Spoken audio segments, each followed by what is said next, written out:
You can have what you want and need, assuming you're taking care of yourself, right? Assuming that you're starting out with the proper attitude towards yourself, which is that you're worthy of care and respect, and there's something to you that's valuable that at least could be developed.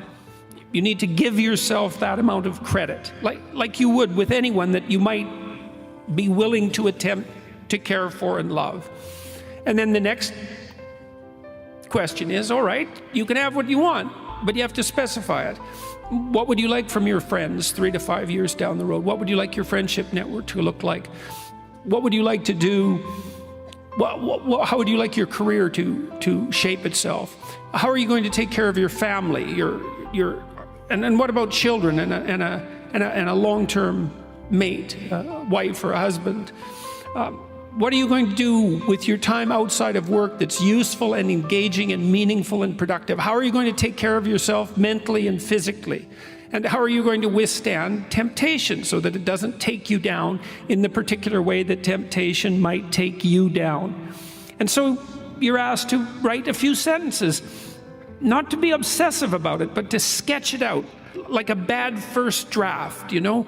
And then you're asked to write for 15 minutes. It's like, okay, it's 3 to 5 years down the road, and you have what you need and want to make your life what it needs to be, so that you can be a good person in the face of the suffering of life.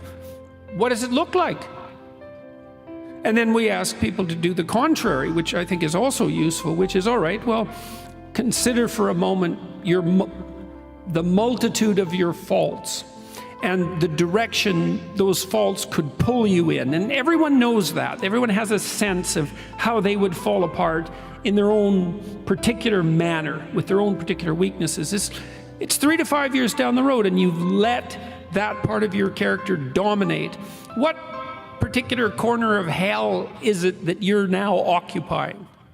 And so now you have something to aim at. You have a purpose, right? And that's motivating. People need a purpose in life.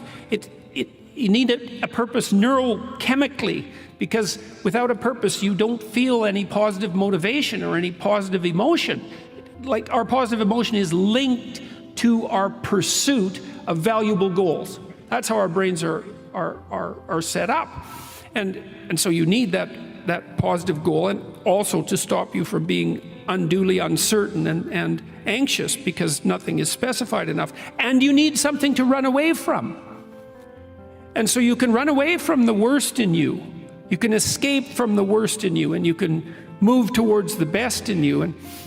And then we have people write out a strategic plan for the accomplishment of their goals. It's called the Future Authoring Program, by the way. It's available online at a site called selfauthoring.com. And we've tried it with thousands of university students now, and it's had a remarkable effect on their retention. The effect is approximately 25%. We decrease dropout by 25%. And it seems to be most effective for the most disaffected students. So it works better for men, because women are outperforming men academically. And it actually works better for non-Western ethnic minority men, having a tremendous impact on their likelihood of staying in university and also on their grades.